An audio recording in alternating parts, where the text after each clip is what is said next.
చేద్దాం, దాని తర్వాత అప్డేట్స్ చూద్దాం. రైట్గా ఈరోజు న్యూస్ పేపర్స్లో వచ్చినటువంటి ప్రధాన అంశాలు ఒకసారి మొదటిగా మనం ఈనాడు విషయానికి వస్తే, ఈనాడులో వచ్చినటువంటి ప్రధాన అంశంగా ఏదైతే నెల రోజులైందో కాంగ్రెస్ అధిష్టానం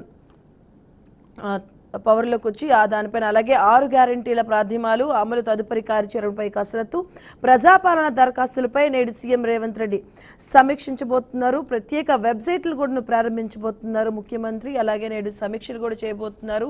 నెల రోజుల పాలన అంశాలపై కూడాను ఉజ్వల భవిష్యత్ వైపు రేవంత్ రెడ్డి అరుగులు వేసినట్టు తెలుస్తుంది. అర్జీల సమాచారం 17లోగా ఆన్లైన్కి ప్రవేశపెడతామని ఏదైతే ఈ ప్రజాపాలనకైతే తీవ్ర స్పందన వచ్చిందో, ఈ ప్రజాపాలన మనం చూసుకోవచ్చు. కోటిన్నరకు పైగా అయితే అర్జీలు రావడం జరిగింది. ఈ నేపథ్యంలోనే దీనికోసం ఈ దరఖాస్తులపై నేడు సీఎం రేవంత్ రెడ్డి సమీక్షించబోతున్నారు అధికారులతో, మంత్రులతో. అలాగే దీనిపైన ఒక ప్రత్యేక వెబ్సైట్ను కూడాను ప్రారంభించబోతున్నారు. ఇక దీనికి సంబంధించి ఈ వెబ్సైట్లో 17లోగా అంటే ఈ నెల 17లోగా ఆన్లైన్లో సమాచారం ఉంచే విధంగా అడుగులు వేయబోతున్నారు. ప్రజాపాలనలో భాగంగా 16,392 గ్రామ పంచాయతీలు, 710 మున్సిపల్ వార్డులో గ్రామ సభలు నిర్వహించడం జరిగింది. 10 రోజుల్లో మొత్తం 1,25,84,383 దరఖాస్తులు అయితే అందినట్టుగా తెలుస్తుంది. వీటిలో 5 హామీలకు సంబంధించి 1,91,636 అర్జీలు వచ్చాయి. ఇతర అభ్యర్థులకు సంబంధించి 19,92,747 రావడం జరిగింది. ముఖ్యంగా మనం చూసుకోవచ్చు ఇందిరమ్మ ఇల్లు అంశం కావచ్చు, అలాగే గ్యాస్ సిలిండర్ కావచ్చు, రైతు బంధు దీనికి పైన ఎక్కువగా అర్జీలు రావడం జరిగింది. అన్నిటికంటే ఎక్కువగా చూసుకుంటే ఇందిరమ్మ ఇళ్లకు సంబంధించి కూడా ఎక్కువ అర్జీలు వచ్చినట్టుగా తెలుస్తుంది. అలాగే మరొక అంశం చూసుకుంటే సీతారామ ప్రాజెక్టు ప్రతిపాదన పనులపై పట్టంపై చూపుతున్న మంత్రి తుమ్మల నాగేశ్వరరావు, మంత్రులు ఉత్తమ్ కుమార్ రెడ్డి, పొంగులేటి శ్రీనివాసరెడ్డి, అలాగే ఎస్పీ మురళీధర్ అధికారులు ఏదైతే సీతారామ ప్రాజెక్టు ప్రతిపాదనకు సంబంధించి కూడా ఇప్పటి వరకు కూడా 70 కోట్లు వెచ్చిస్తే సరిపోతుంది. దీనికి సంబంధించి గతంలో కూడాను 7,500 కోట్లు ఖర్చు పెట్టారు. బట్ 1 ఎకరానికి కూడాను నీరు అందించలేకపోయారంటూ కూడాను బీఆర్ఎస్పీ కామెంట్స్ చేయడం జరిగింది. అలాగే ఇప్పుడైతే 70 కోట్లు వెచ్చిస్తే సరిపోతుంది. ఎకరాకి చూసుకుంటే ఏడాదిలో మొత్తం చూసుకుంటే 70 కోట్లు వెచ్చిస్తే 1.60 లక్షల ఎకరాలకు సాగునీరు ఇవ్వచ్చంటూ కూడాను మంత్రులు అయితే చెప్పడం జరిగింది. ఈ నేపథ్యంలో మే నెలాఖరు కల్లా సీతారామ ఎత్తిపోతల లింకు కాలువలు పూర్తి చేయండి. అలాగే వ్యవసాయ శాఖ మంత్రి తుమ్మల నాగేశ్వరరావు అయితే ఆదేశాలు జారీ చేశారు. దశల వారీగా ప్రాధాన్యతను బట్టి పనులు చేపట్టాలి నీటిపారుదల శాఖ మంత్రి ఉత్తమ్. ఏదైతే సీతారామ ప్రాజెక్టుకు సంబంధించి గతంలో కూడా 7,500 కోట్లు వెచ్చించినా కూడా 1 ఎకరానికి కూడా నీరు అందించలేని పరిస్థితి ఉంది. బట్ ఇప్పుడైతే 70 కోట్లు వెచ్చించి మొత్తంగా 1.60 లక్షల ఎకరాలకు నీరు అందించవచ్చు అంటూ కూడా ఆయన మాట్లాడడం జరిగింది. అలాగే గత ఏడాది ట్రాఫిక్ ఉల్లంఘన తీరు, అలాగే జరిమానాలు విధిస్తున్న తగ్గని కేసులు, ఈ చలాన్లపై అంశం కూడా దీనికి గడువు అయితే పెంచడం జరిగింది. ఈ చలాన్లు అయితే 10వ తేదీ వరకు కూడాను మనం ఈ చలాన్లు కట్టుకునే విధంగా అయితే వెసులుబాటు కల్పించారు. దీనికి సంబంధించి అలాగే 3 కోట్ల వరకు ఉన్నాయి. ఇంకా దీనికి సంబంధించి కూడా ఆయన తెప్పడం జరుగుతుంది. 1.42 కోట్ల వరకు జరిమానా విధిస్తున్నారు. అంటే ఈ చలాన్లు విధిస్తున్నా కూడా ఇంకా కేసులు అయితే తగ్గట్లేదు. అలాగే మరోవైపు చూసుకుంటే దేశభక్తికి పునరుజ్జీవం ఏదైతే తెలంగాణ, ఏపీ సహా 6 రాష్ట్రాల్లో నాన్ బీటీ సాగు కృషి ఎఫ్పీలతో కలిసి విత్తనోత్పత్తి చేపట్టిన సర్వత్రా పరిశోధన సంస్థలు దేశంలో పత్తి సాగుకు 90% ఇప్పుడు రైతులైతే జన్యు మార్పిడి చేసినటువంటి బీటీ విత్తనాలు మాత్రమే వాడుతున్నారు. గతంలో పూర్వకాలంలో వాడినటువంటి నాటు ఏదైతే దేశీ విత్తనాలు అయితే రకరకాలుగా కనుమరుగైపోతున్న ఈ నేపథ్యంలో దానిపైన ప్రత్యేక సంస్థలు కూడా అధ్యయనం చేస్తూ ఉంది. పూర్వ వైభవం తీసుకురావడానికి అయితే కొన్ని అంతర్జాతీయ స్వతంత్ర పరిశోధన సంస్థలు కూడా కృషి చేస్తున్నాయి. దానికి సంబంధించి తీసుకోవచ్చు కాంగ్రెస్ సర్కారువి తిరోగమన చర్యలు. నెల రోజుల్లో ఆ ప్రభుత్వానికి అప్రతిష్ట, జహీరాబాద్ లోక్సభ స్థానంపై సమీక్షలో కేటీఆర్, భవిష్యత్ బరాసదంటూ హరీష్ రావు. అయితే రాబోతున్నటువంటి పార్లమెంట్ ఎలక్షన్లకు సంబంధించి కూడా అన్ని పార్టీలు వ్యూహ రచనలు చేస్తూ ఉన్నాయి. అలాగే తమ పార్టీకే ఎక్కువ స్థానాలు వస్తున్నాయి అంటూ కూడా ఆశ అయితే వ్యక్తం చేస్తున్నారు. బట్ ఎలా ఉంటుందైతే మరికొద్ది రోజుల్లో తెలియబోతుంది. లోక్సభ స్థానాలకు సమన్వయకర్తల నియామకం జారీ చేశారు. జాబితాను ప్రకటించిన ఏఐసీసీ 2 నియోజకవర్గాలకైతే రేవంత్, భట్టి, పొంగులేటిని అయితే నియమించడం జరిగింది. కాంగ్రెస్ కూడా మళ్ళీ పూర్వ వైభవం కోసం అయితే కృషి చేస్తుంది. రైట్, ఇక మరొక పేపర్ ఆంధ్రజ్యోతిలో వచ్చినటువంటి మరొక అంశాన్ని మనం ఒకసారి చూసుకోవచ్చు. దీనిలో ముఖ్యంగా ఇందిరమ్మ ఇల్లు నమూనాలు రెడీ, 3 డిజైన్లు రూపొందించిన గృహ నిర్మాణ శాఖ అధికారులు. సర్కారు పరిశీలనలో నమూనాలు, వీటి ప్రకారం నిర్మిస్తేనే 5 లక్షలు. ప్రజాపాలనలో 25 లక్షల దరఖాస్తులు, అర్హులకు తేల్చాక పథకం అమలు. అలాగే దీనిపైన ఈరోజు సమీక్ష కూడా చేయబోతున్నారు. సీఎం రేవంత్ రెడ్డి ఏదైతే ఈ ప్రజాపాలన వచ్చినటువంటి దరఖాస్తులు అర్జీలపై కూడా సమీక్ష చేయబోతున్నారు. అలాగే ఒక ప్రత్యేక వెబ్సైట్ను కూడా స్టార్ట్ చేయబోతున్నారు. అలాగే ఈ నెల 17వ తేదీన ఈ వెబ్సైట్లోనే దానికి సంబంధించిన పూర్తి వివరాలను కూడా ఉంచే విధంగా చర్యలు చేపట్టబోతున్నారు. ప్రజాపాలనపై నేడు సమీక్ష చేయబోతున్నారు. తదుపరి చర్యలపై మంత్రులు సీఎస్లతో ప్రత్యేక అధికారులతో చర్చించబోతున్నారు. ప్రజాపాలన వెబ్సైట్ను కూడా ప్రారంభించబోతున్నారు. 1.25 కోట్ల అర్జీల రాక ముఖ్యంగా చూసుకుంటే మనం ఇంతకు ముందు కూడా మాట్లాడుకున్నాం. ఈ ప్రజాపాలన అంశంలో కూడాను ఇందిరమ్మ ఇల్లు పైనే ఎక్కువగా దరఖాస్తులు వచ్చాయి. ప్రజాపాలనలో 25 లక్షల దరఖాస్తులు వచ్చాయి ఇందిరమ్మ ఇల్లు అంశానికి సంబంధించి కూడా. అలాగే దీనికైనా ఒక పరిమితులను కూడా పెడుతున్నట్టుగా తెలుస్తుంది. సర్కారు పరిశీలనలో నమూనాలు అలాగే వీటి ప్రకారం మాత్రమే నిర్మిస్తేనే 5 లక్షలు ఉంటుందని. అలాగే ఇంకో అంశం చూసుకుంటే ఆధార్ అవస్థ సవరణకు రోజుల తరబడి పాట్లు. గతంలో రాష్ట్రంలో 1800 సెంటర్లు, ప్రస్తుతం 350 కన్నా తక్కువే. వాటిలో రోజుకు 50 నుంచి 60 టోకెన్లే.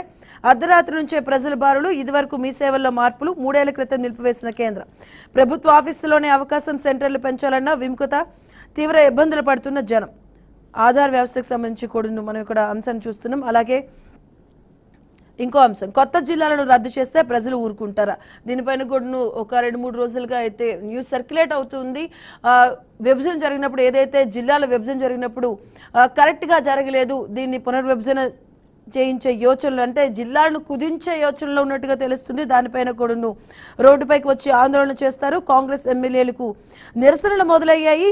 అలాగే నెల రోజుల్లోనే రాష్ట్ర సర్కార్కి అయితే అప్రతిష్ట పాలైంది. బీఆర్ఎస్ సిట్టింగ్లను మార్చితే బాగుండేది. గత ఎన్నికల్లో ఏదైతే అసెంబ్లీ ఎన్నికల్లో బొక్కబోర్ల పడిందో బీఆర్ఎస్, దానికి సంబంధించి సిట్టింగ్లు మారిస్తే బాగుండేది. పార్టీ వర్కింగ్ ప్రెసిడెంట్ కేటీఆర్ మాట్లాడడం జరిగింది.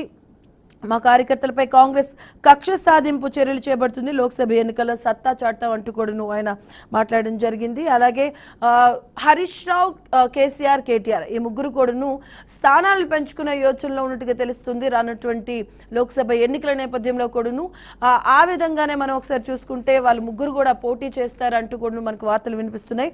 అలాగే ఇంకొకటి, పాలమూరు చేవెళ్లకు రేవంత్ సమన్వయకర్తగా ఆయన నియమించడం జరిగింది. లోక్సభ ఎన్నికలకు కాంగ్రెస్ సమన్వయకర్తలను నియమించడం జరిగింది. హైదరాబాద్, సికింద్రాబాద్ బాధ్యతలు డిప్యూటీ సీఎంకి అయితే అప్పగించారు. అలాగే పొంగులేటికి 2, మిగతా మంత్రులందరికీ ఒక్కొక్క స్థానాన్ని నియమించడం జరిగింది.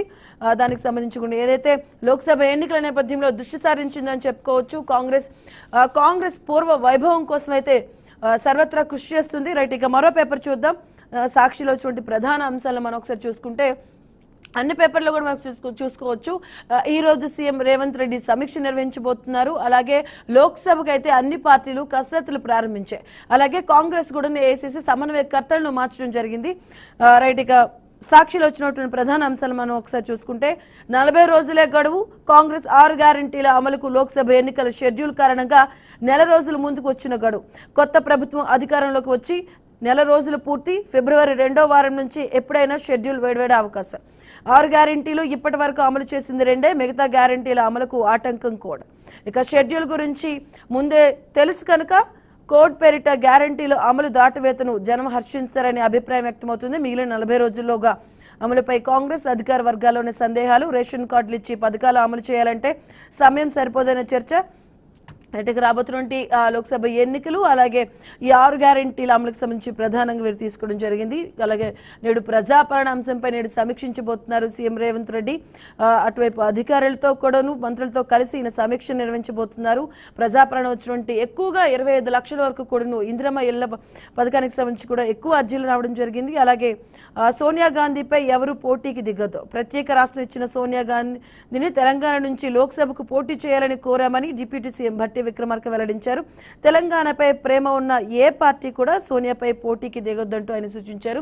మేము చెప్పుకుంటున్నాం గాంధీ కుటుంబానికి సంబంధించి ఒకరు పోటీ చేస్తారు అని, ఆవిడ సోనియా గాంధీ పోటీ చేయాలంటూ కూడాను మన తీర్మానం కూడా పెట్టడం జరిగింది. అలాగే ఢిల్లీకి వెళ్ళినప్పుడు కూడాను మంత్రులు సీఎం కూడాను కేంద్ర పెద్దలకు కూడా వాళ్ళు విన్నవించుకోవడం జరిగింది. ఈ నేపథ్యంలోనే సోనియా గాంధీ రాబోతున్నటువంటి లోక్సభ ఎన్నికలకు పోటీకి దిగే అవకాశాలు అయితే ఎక్కువగా కనిపిస్తున్నాయి.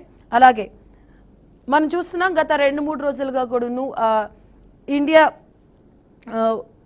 సంబంధించి కూడాను ప్రధాని మోదీ అయితే ఫోటో షూట్ చేశారో దానికి సంబంధించి ప్రధాని మోదీ మాల్దీవులకు సంబంధించి అటువైపు మాల్దీవ్ గవర్నమెంట్ అలాగే ఇటువైపు నరేంద్ర మోదీ మన ఇండియాకి సంబంధించి కూడాను ఎందుకంటే ఆల్మోస్ట్ అందరూ కూడా బాయ్కాట్ ఒక అంశం అనేది ట్విట్టర్ అంటే ఇప్పుడు ఎక్స్గా ఉన్నటువంటి దాంట్లో కూడాను ట్రెండ్ అయితే నిన్నైతే మనం చూసాం దానికి సంబంధించి బాయ్కాట్ మాల్దీవ్ అంటూ కూడాను దానికి సంబంధించి ప్రధాని మోదీ మాల్దీవులపై మంత్రులు అనుచిత వ్యాఖ్యలు చేసిన నేపథ్యంలో ఆ ముగ్గురు మంత్రులు కూడాను సస్పెండ్ అయినట్టుగా తెలుస్తుంది అలాగే మాల్దీవులు ప్లాన్ చేసుకున్న హాలీవుడ్ ట్రిప్లు కూడా రద్దు చేసుకున్నారు బాయ్కాట్ మాల్దీవ్ అన్న ఒక ట్రెండ్ కూడా నడిచింది అలాగే బాలీవుడ్ కావచ్చు టాలీవుడ్ కావచ్చు అన్ని సినిమా రంగాలకు సంబంధించి షూటింగ్లకు సంబంధించి కూడాను అయితే ఏదైతే మన దగ్గర ఉంటుంది లక్షద్వీప్కి అయితే ఇప్పుడు అందరూ మొగ్గు చూపుతున్నట్టుగా మనకు తెలుస్తుంది మనం చూసాం నరేంద్ర మోదీ గత ఈ మధ్యన సోషల్ మీడియాలో కూడా ఎక్కువగా ఆయనకు సంబంధించి వైరల్ కావడం జరుగుతుంది దానికి సంబంధించి ఒక వార్త చూస్తున్నాం అలాగే మరొక వార్త చూసుకుంటే కొన్ని చోట్ల సిట్టింగ్ ఎమ్మెల్యేను మార్చితే బాగుండేది మొన్న జరిగినటువంటి అసెంబ్లీ ఎన్నికలకు సంబంధించి కూడా ఇది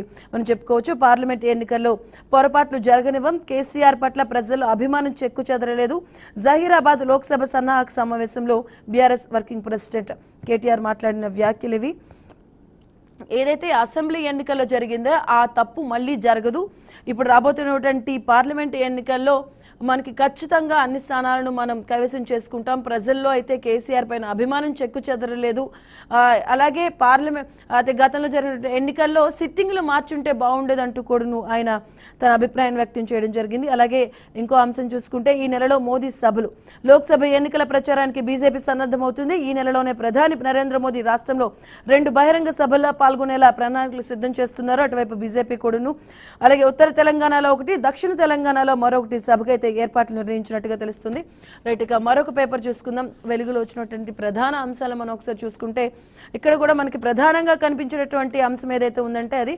ఈరోజు ఏదైతే సీఎం రేవంత్ రెడ్డి చేయబోతున్నటువంటి సమీక్షకు సంబంధించి కూడాను ఆర్థిక వ్యవస్థను సెట్ చేద్దాం గాడిని పెట్టేందుకు రాష్ట్ర ప్రభుత్వం కసరత్తు అప్పులు దరఖాస్తులు దుబారా ఖర్చులు తగ్గించాలని నిర్ణయం తక్కువ వడ్డీకి దొరికే లోన్లపైన మొగ్గు చూపాలి సొంతంగా నిధులు సమకూర్చడంపై ఫోకస్ చేయాలి ఫైనాన్షియల్ ఎక్స్పర్ట్ సలహాలు సూచనలతో ముందుకు రావాలి అలాగే ఇప్పటికే ఆర్బీఐ మాజీ గవర్నర్ రఘురామ్ రాజన్తో సీఎం రేవంత్ రెడ్డి బట్టి విక్రమార్క కూడా భేటీ అవ్వడం జరిగింది అలాగే వచ్చే బడ్జెట్ ఉన్నట్టు కాబట్టి దాన్ని వచ్చే బడ్జెట్ ఉన్నట్టు రూపొందించాలంటూ కూడా అధికారులకైతే ఆదేశాలు జారీ చేశారు దానికి సంబంధించి మనం ఈరోజు ఒక ప్రధాన అంశంగా చూడొచ్చు వెలుగు పేపర్లో అలాగే మరొకటి సిట్టింగ్ ఎమ్మెల్యేలను మారిస్తే బాగుండేది బంధు పథకాల ప్రభావం పార్టీపై పడింది బీఆర్ఎస్ వర్కింగ్ ప్రెసిడెంట్ మాట్లాడినటువంటి మాటలు వ్యాఖ్యలు ఇవి ఒకరికి సాయం అందితే మరొకరికి ఈర్ష్యపడేలా సమాజం తయారైంది నెల రోజుల్లో కాంగ్రెస్ అప్రతిష్ట మూటగట్టుకుంది లోక్సభ ఎన్నికల్లో త్రిముఖ పోటీ